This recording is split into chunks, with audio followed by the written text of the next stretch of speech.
नमस्कार, स्वागत है आपका बात बेबाक में। आपके साथ मैं हूं अभिषेक कात्यायन। दरअसल बिहार में आज चुनावी शंखनाद किया है एनडीए ने। एनडीए की तरफ से कैंपेन की शुरुआत की गई और यह शुरुआत हुई है जमुई और गया के जरिए। ये दो लोकसभा सीटें हैं जहां पर एनडीए ने एक चुनावी सभा की। भीड़ अच्छी खासी थी, इसमें कोई शक नहीं है, लेकिन यह तो चुनाव के बाद पता चलेगा कि वो वोट में कितना तब्दील होती है। बड़ा सवाल यह है कि इसमें एनडीए की त्रिमूर्ति यानी प्रधानमंत्री नरेंद्र मोदी, मुख्यमंत्री नीतीश कुमार और केंद्रीय मंत्री रामविलास पासवान, इन तीनों ने विपक्ष पर जमकर हमला बोला।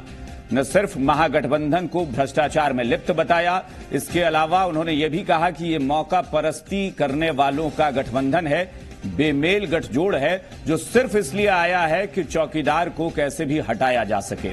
लेकिन इससे भी बड़ी बात यह कि प्रधानमंत्री ने और मुख्यमंत्री ने विकास का विरोधी भी बताया महागठबंधन को। प्रधानमंत्री ने कहा कि यह महामिलावटी गठबंधन है, लेकिन साथ ही साथ महागठबंधन ने भी जवाबी हमला बोला है और इस त्रिमूर्ति पर सवाल उठाए हैं। यह कहा गया है कि झूठे वादे करके लोगों को बरगलाने का काम कर रहा है एनडीए और इसके जरिए एक बार फिर से सत्ता पर काबिज होने की कवायद चल रही है। जरा सुनिए क्या कहा किसने।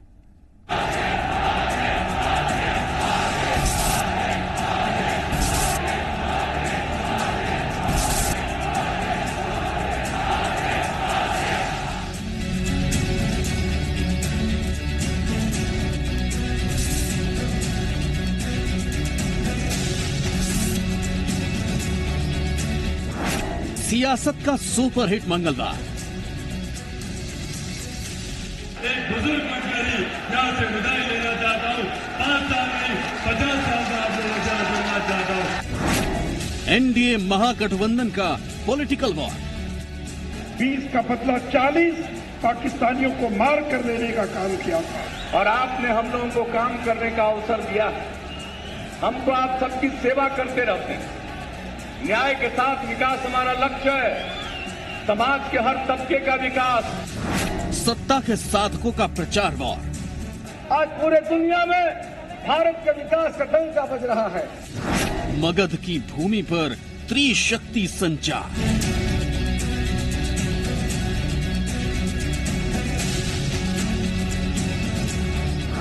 मैनिफेस्टो से होगा सियासी बेड़ा पार।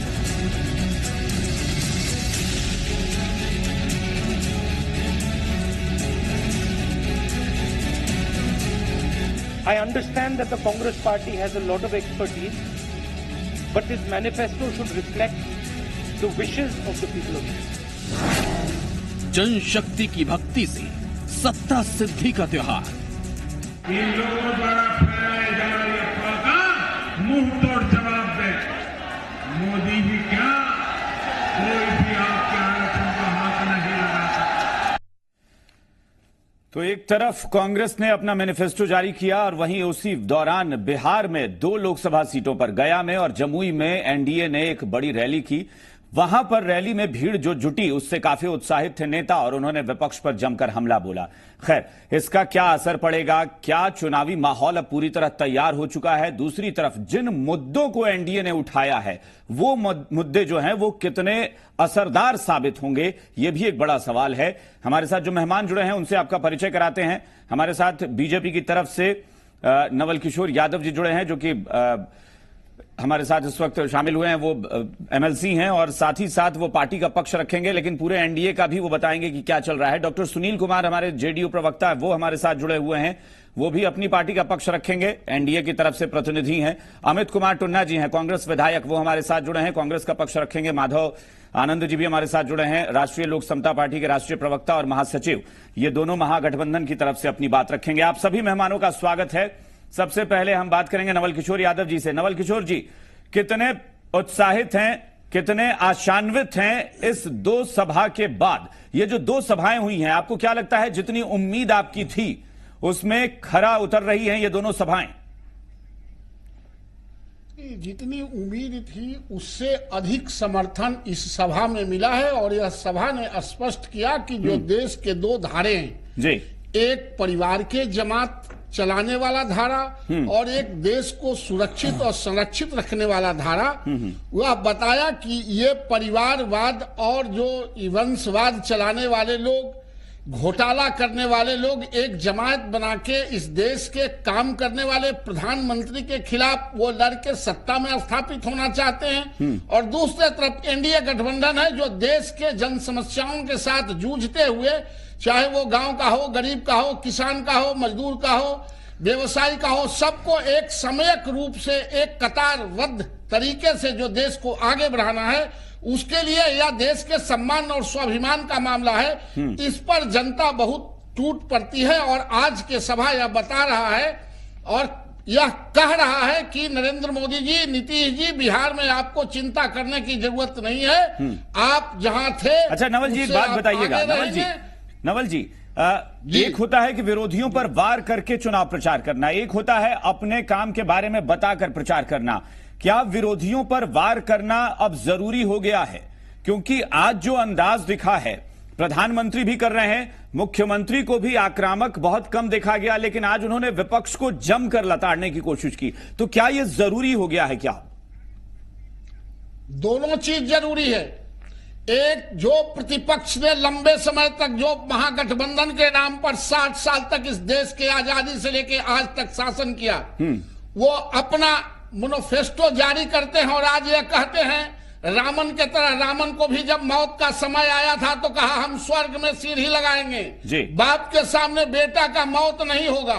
उसी तरह आज महागठबंधन के राहुल गांधी जी भी स्वर्ग में सीढ़ी लगाने की बात करें। जब अभी इससे पहले 2 टर्म जो मनमोहन सिंह की सरकार थी, जिसमें सुपर प्रधानमंत्री के रूप में थे, यह विचार उनका प्रदर्शन करना चाहिए था। तब तो देश के गरीबों का औकात बढ़ता, गरीबों को, किसानों का औकात बढ़ता। और जो कश्मीर को 370 और 35A लगा के जो बैंडेड कर दिया भारत से, जहां व्यवसाय भी कोई नहीं कर सकता है, ये सारे मुद्दे पर अगर वो काम कर लिए होते तो हम समझते हैं इस देश में दूसरी पार्टी की जरूरत नहीं होती। लेकिन भारत की जनता यह समझी कि ये जातियों विभेद करके, धर्म संप्रदाय का विभेद करके ये परिवार को चलाने वाले लोग हैं। तब इनका पर्चे एक एक नट बोल्ट भारत की जनता ने खोल दिया है और अब इनका नट बोल्ट कसाने वाला नहीं है।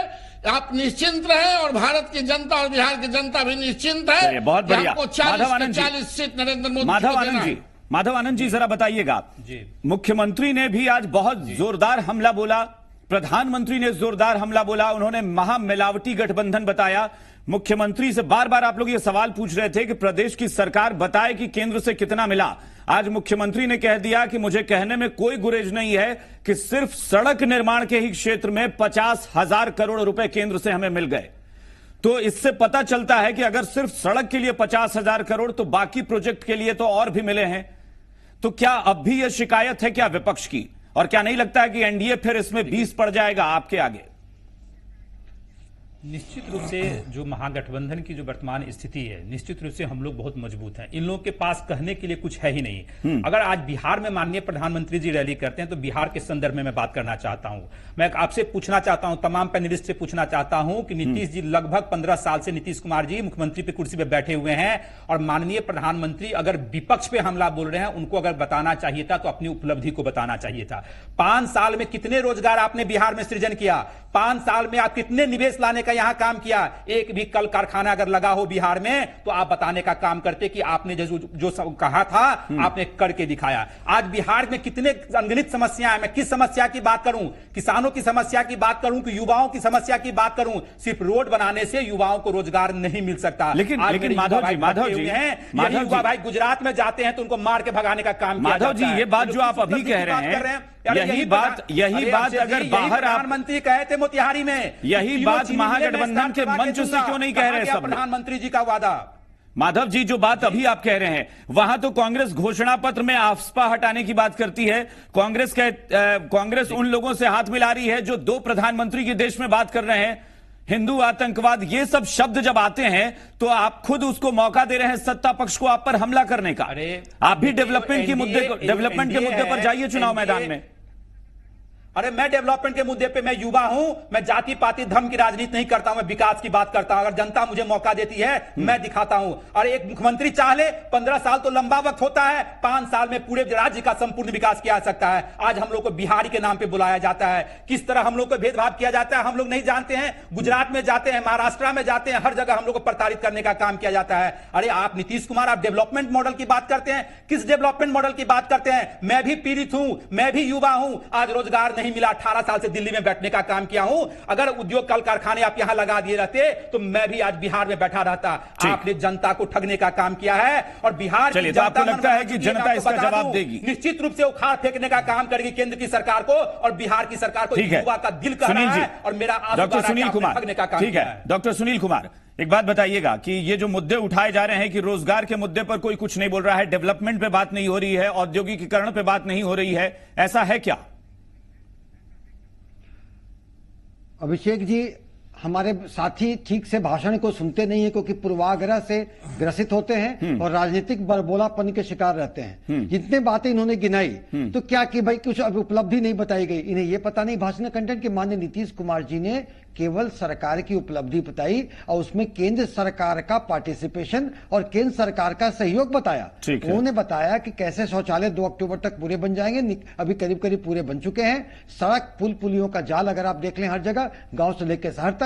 बिजली अगर आप देख लें तो 22 से 23 घंटे बिजली रिमोट गांव में रहती है। ईज ऑफ लिविंग, अगर लिविंग स्टैंडर्ड का देखें हर लोगों का तो कितना बड़ा है। रोजगार की बात करें, न्याय के साथ विकास की बात करें, माननीय नीतीश कुमार जी ने एक जिक्र और बिजली के क्षेत्र में आज प्रधानमंत्री ने भी बिहार की तरक्की का जिक्र किया। अगर आप जी पूरी माननीय नीतीश कुमार जी का जिक्र जो है डेवलपमेंट सेंट्रिक था। उन्होंने हाँ एक बार जरूर कहा कि हम न्याय के साथ विकास करते हैं। लॉपसाइडेड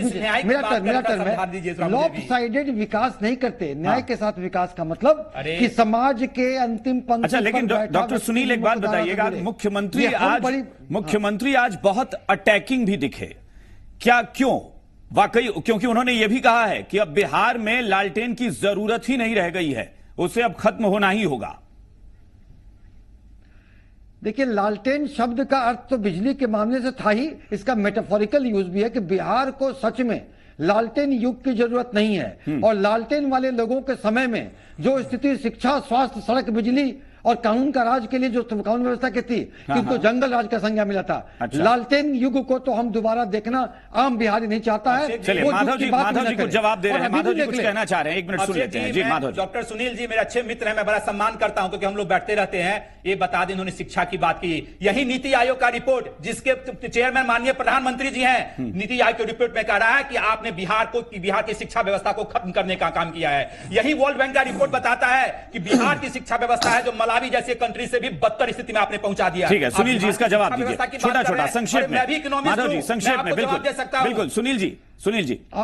अभिषेक जी, हाँ। अभिषेक जी, आंकड़ों की बाजीगरी कहीं से उठाए गए एक पन्ने और आपका रियलिटी चेक, आपका रियलिटी चेक में फर्क है। हाँ। अगर गांव में भी आप अगर जाएंगे प्रैक्टिकली तो सबसे अच्छी बिल्डिंग जो होगी स्कूल होगी। अगर सुबह आप देखेंगे तो लड़कियां साइकिल पर पहुंच करके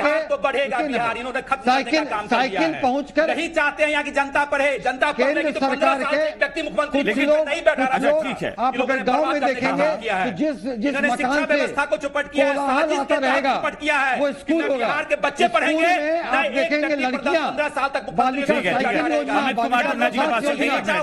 माधव जी, हर व्यक्ति को माधव जी, अमित कुमार, ठीक है सुनील जी, आपने कह लिया। अमित कुमार टुन्ना जी के पास एक बार चलते हैं। अमित जी जरा एक बात बताइएगा, तो मैं क्या करूं? अमित जी, मानव संसाधन मंत्रालय। अमित जी, आज प्रधानमंत्री ने कुछ बातों का जिक्र किया। प्रधानमंत्री ने कहा कि जब सारे महागठबंधन वाले एकजुट होते हैं तो एक तरफ उसी का सहयोगी, उसी गठबंधन का एक घटक कहता है वहां जम्मू कश्मीर में मंच पर चढ़कर कि इस देश में अब 2 प्रधानमंत्रियों की जरूरत है, जम्मू कश्मीर का अलग प्रधानमंत्री, बाकी देश का अलग।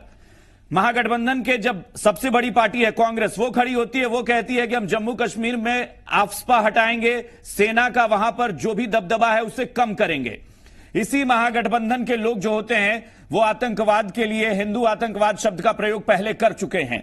ये सारी चीजें जो हैं उसको कांग्रेस क्यों बार बार टॉलरेट करती है? क्यों कांग्रेस उसका साथ देती नजर आती है? नहीं, कांग्रेस ने स्पष्ट किया है कि जो दुरुपयोग होता है, ये कोई आतंकवाद, जैसे 26A हटाने की बात हुई, वो दुरुपयोग जो होता है कन्हैया पे लगा दिया गया। क्या वो आतंकवादी है?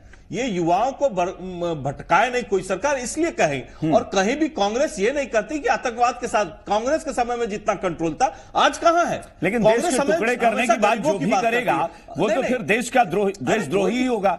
अगर देश के टुकड़े करने की एक चीज बताइए, नहीं कत्यान जी, हम ये बात कर रहे हैं अभी अलायंस से, लेकिन ये तो अलायंस करके वहां सरकार चलाए। इन्होंने उसके साथ जिसके विरोध में हमेशा कहा उसके साथ सरकार चलाया। उस समय इन्होंने क्यों नहीं धारा 370 हटाया? क्यों नहीं उस समय एक्टिव हुआ? ये सिर्फ बात कर रहे हैं। अभी 5 साल हो गया। आज नीतीश जी आप बोल रहे थे, नीतीश जी बहुत भड़क के बोले, अरे इन लोग एक दूसरे को विश्वास दिलाने में लगे हैं। वो भूल गए हैं कि मोदी जी ने कहा था नीतीश जी का डीएनए टेस्ट कराने की बात कही थी। ये भूल गए हैं नीतीश जी ने कहा था भाजपा बीजेपी भारत जलाओ पार्टी है। तो दोनों को एक दूसरे को विश्वास दिलाना है, इसलिए उन लोग एक दूसरे को मन मिला के बात कर रहे हैं। ये कहते हैं सड़कों की बात, सड़कों जो यूपीए 1 और 2 में बिहार में बनी और बिहार में जितना पैसा है उसका तो हिसाब दे दे। अमित जी देखिए, बिजली बयानबाजी में मत जाइए। आप ही लोग कहते हैं कि सियासत में कोई परमानेंट दोस्त या दुश्मन नहीं होता। नहीं, लालू प्रसाद यादव ने कांग्रेस को खत्म करने की बात की थी। आप कांग्रेस बोलने दीजिए मुझे। नहीं तो आप लालू जी के साथ क्यों हैं? बात करें लालू जी के साथ आप क्यों हैं अगर कांग्रेस को मिटाने की बात की थी उन्होंने? नहीं, हम लोग आज से नहीं, हमारा अलायंस तो हमेशा रहा है। लालू यूपीए 1 में भी थे, यूपीए 2 में भी थे लालू जी। अरे मैं सीधे पूछ रहा हूं कि क्या 2 प्रधानमंत्री की वकालत कांग्रेस भी कर रही है? नहीं, 100% नहीं करेगी। तो फिर आप उस आदमी के साथ गठबंधन क्यों करते हैं? फिर गठबंधन कैसा? नहीं, ये कोई अभी कहां बात हुई है, कहां से आई है पहले? अरे भाई, प्रधानमंत्री अगर बिहार में पहुंचते हैं और चुनावी सभा में इस बात का जिक्र कर रहे हैं तो मुद्दा वही है ना भाई चर्चा का। भैया प्रधानमंत्री तो कितने बड़े झूठे हैं वो आप भी जानते हैं। 2 करोड़ नौकरियों की बात की थी, बिहार को कितना लाख रुपया देने की बात की थी, कहां है? एक बार भी बात की है? उन्होंने मोतिहारी में कहा मैं आऊंगा अगले बार तो यहां चीनी मिल का चीनी से चाय पी के जाऊंगा। उन्होंने बात किया? नहीं किया, क्योंकि उनको बरगलाना है, उनको ठगना है। उनको इसका जवाब नवल जी देंगे। नवल जी, बात कहां की? नवल जी, क्या मुख्य मुद्दे से भटक रहे हैं आप लोग? नहीं, हम लोग मुख्य मुद्दे से नहीं भटक रहे। पीड़ा इस बात का है कि आज वही लोग विकास की बात करते हैं, वही लोग न्याय की बात करते हैं, वही लोग शिक्षा की बात करते हैं। अब माधव आनंद जी कह रहे हैं इनके जो राष्ट्रीय अध्यक्ष है उपेंद्र कुशवाहा जी शिक्षा मंत्री थे और गांधी मैदान में 100 आदमी के जुलूस निकाल रहे थे शिक्षा बचाओ। अब शिक्षा मंत्री भी बचाने के लिए छाती पीट रहा हो तो कैसा सक्षम व्यक्ति होगा? तो देख लीजिए, इनको माधव आनंद जी को बिहार के शिक्षा के बारे में कुछ जानकारी नहीं, जीरो है। 5 लाख शिक्षकों की बहाली नीतीश कुमार जी की सरकार ने की, एनडीए की सरकार ने किया। चलिए और दिखाइए। अभी लोग हमारे सुनील भाई ने कहा, सुनील भाई पता है अच्छी बिल्डिंग है, लेकिन एक करके अमित जी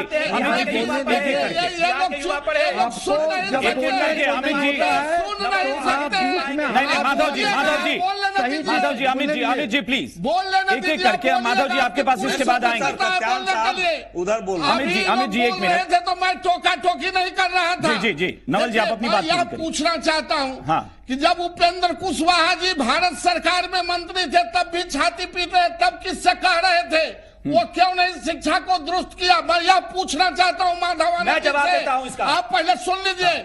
उपेंद्र कुशवाहा जी और उनके पार्टी शिक्षा की बात करती है। काराकाट क्षेत्र से जीत किया, एक प्राइमरी स्कूल में बाथरूम भी बना के दुरुस्त बनाया हो जो बिहार के दिखलाया जाता है। मैं चुनौती देता हूँ, जो स्कूल गया नहीं, जो गरीबों की बात किया नहीं, जो बाथरूम बनवाया नहीं, जो बिजली दिया नहीं, जो 5 लाख इंश्योरेंस दिया नहीं, जो किसानों को 6000 साल में देने की बात कही। खाली बात करते हैं 5 साल आप मंत्री थे, आपने कुछ नहीं किया। शिक्षा व्यवस्था को चौपट करने की कोशिश की शिक्षा व्यवस्था को दुरुस्त करेंगे, लेकिन इन दोनों की नियति सही नहीं है। बिहार की शिक्षा व्यवस्था को ध्वस्त करने का। अच्छा ठीक है नवल जी जवाब देने दीजिए। माधव जी जवाब दीजिए। माधव जी नहीं चाहते नहीं माधव जी इसका जवाब देंगे। नवल जी 1 मिनट क्षमता नहीं है। ठीक है नवल जी अभिषेक जी जवाब दीजिए। माधव जी क्षमता नहीं है सुनने का। मैं बताता हूं सारी बातों को अपना रखना चाहते हैं। माधव जी जवाब दीजिए। और दूसरा सवाल ये भी है नवल जी प्लीज नवल जी एक मिनट माधव जी हम लोग बिहार में शिक्षा एनडीए के टाइम से हम लोग बिहार में शिक्षा व्यवस्था को दुरुस्त करने की मांग कर रहे हैं। जब एनडीए की सरकार बिहार में बनी थी, बड़ी आशा थी कि केंद्र में भी अपनी सरकार है, बिहार में भी सरकार है, आप बिहार में शिक्षा व्यवस्था को दुरुस्त करने का। लेकिन जो सभाओं में जो भीड़ जुटी है माधव जी, जो दोनों सभाओं में भीड़ थी, क्या वो भीड़ यूं ही आ गई थी? बिहार की शिक्षा व्यवस्था को बर्बाद करने का काम किया है। आप नहीं चाहते हैं कि बिहार के युवा पढ़े। अगर बिहार का युवा पढ़ेगा तो जाति पाति धर्म संप्रदाय मजहब में नहीं बटेगा। आप लोगों ने बिहार को बांटने का काम। अच्छा नवल जी प्लीज नवल जी प्लीज एक करके। नवल जी कोई फिर समझ नहीं पाएगा बात। माधव जी बहुत संक्षेप में जवाब चाहिए कि क्या ये जो भीड़ जुटी थी दोनों सभाओं में, आपको लगता है कि वो भीड़ यूं ही तमाशा देखने आई थी? अभिषेक जी नहीं आज के सभा में कोई दम नहीं था। मैं तब मानता दम जब वो कहते कि विशेष राज्य का दर्जा। माननीय मुख्यमंत्री जी कब से बोल रहे हैं, आपने विशेष राज्य का दर्जा क्यों नहीं दिया? आपने पटना यूनिवर्सिटी को सेंट्रल। ठीक है डॉक्टर सुनील माधव जी और Naval ji please. Naval ji please. Doctor Sunil बस 10 सेकंड में, उसके बाद अमित जी से एक 10 सेकंड का जवाब लेंगे। ये बताइए कि ये जो 2 चुनावी सभाएं थी, क्या ये बिहार में एनडीए के पक्ष में माहौल बनाएंगी? ऐसा लगता है कि वाकई 40 सीट पर माहौल बन जाएगा? देखिए बिहार की जनता नीतीश कुमार और मोदी ऐसे महामानव को सुनना चाहती है, क्योंकि ऐसा व्यक्ति जिसने बिहार का और देश का विकास किया हो उसके लिए आह्लादित होती है। और वो देख करके मैं पूरी तरह आश्वस्त हूं कि जिस तरह का रिस्पॉन्स था। ठीक है अमित कुमार टुन्ना जी जरा बताइए कि कांग्रेस के घोषणा पत्र को लेकर यह पूरा बवाल मचा है, क्या उस घोषणा पत्र पर कांग्रेस अडिग है? अडिग है। कांग्रेस ने गरीबों के हित की बात की है, किसानों की बात की है, और कांग्रेस जब भी रही किसान को हक दिलाया। आप याद कीजिए यूपीए 1 में हमने किसानों का कर्ज माफ करने का काम किया, हमने महंगाई पर कंट्रोल करने का काम किया। लेकिन याद रखिएगा कि एनडीए ने आपके घोषणा पत्र को ही एक मुद्दा बना दिया है और उसी के आधार पर चुनाव मैदान में है। खैर बहुत बहुत शुक्रिया आप सबका हमारे साथ जुड़ने के लिए, और बात बेबाक में फिलहाल इतना ही। बने रहिए जी बिहार झारखंड के साथ। नमस्कार।